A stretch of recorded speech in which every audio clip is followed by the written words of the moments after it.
Ever pondered how that jar of coconut oil in your pantry comes into being? Today, we unravel the mystery. Coconut oil, a staple in tropical regions, has gained global fame for its versatility. Used in everything from cooking to skincare, its popularity is no surprise. But how does this tropical fruit transform into the silky, fragrant oil we know and love?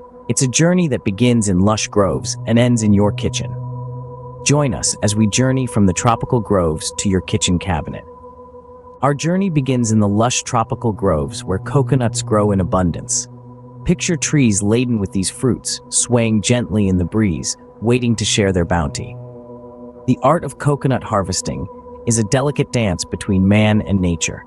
It requires keen eyes to spot the ripe coconuts, which are heavier and boast a rich brown hue. Often, trained harvesters climb these towering trees with grace and agility, their hands adept at plucking the chosen fruits. Safety is paramount, and they use special tools to aid in their ascent and descent. Harvesters also use long poles with cutting devices attached to the end to reach coconuts on taller trees. Each coconut is then carefully lowered to the ground, ensuring they aren't damaged during their descent. It's a rhythmic process, ripe coconuts being plucked, lowered, and gathered, all under the watchful eyes of the harvesters. Once harvested, these coconuts are ready for the next step, de-husking. After the harvest, the outer husk of the coconut needs to be removed. This is where the de-husking process comes into play. Imagine a coconut, not as a single entity, but as a series of layers.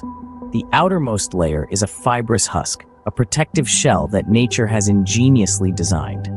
Now, to get to the good stuff inside, we need some serious tools. Sharp blades are used to peel away this husk, revealing the familiar hard, brown shell of the coconut that we all know and love. But the journey doesn't stop there. We're only halfway through. Next comes the grating process. This is where the coconut meat, that white, fleshy, nutrient-rich part, is extracted from the shell. It's a delicate operation, requiring precision and care to ensure not a shred of that precious coconut meat gets wasted. With the coconut meat ready, we're set for the exciting part, extraction. Now comes the heart of the process, extracting the oil from the coconut meat. This stage involves two main methods, cold pressing and hot pressing. Each one brings its own unique benefits to the table. Let's start with cold pressing. This method is as cool as it sounds, maintaining a low temperature throughout the process. The coconut meat is first dried, a process known as making copra, and then pressed without the use of heat. The result? A high-quality oil that retains more nutrients and antioxidants, giving us a healthier and more flavorful oil. On the other hand, we have hot pressing. Unlike cold pressing, this method applies heat to the coconut meat before pressing. The heat makes the oil easier to extract and increases the yield. While it may lose some nutrients due to the heat, hot-pressed oil still carries a ton of health benefits and has a longer shelf life. So, which one's better? Well, that's subjective. If you're a fan of robust flavors and high nutrient content, cold-pressed oil might be your best bet. But if longer shelf life and higher yield are your priorities, hot pressing could be the way to go. Regardless of the method used, extracting oil from coconut meat is a fascinating process, and the end result, a versatile product that's useful in the kitchen and beyond. Voila, we have our coconut oil. But how does it reach your pantry? The final leg of our journey is getting this coconut oil to your kitchen. Once the oil has been extracted, it's time for the refining process. This involves filtering the oil to remove any remaining solids.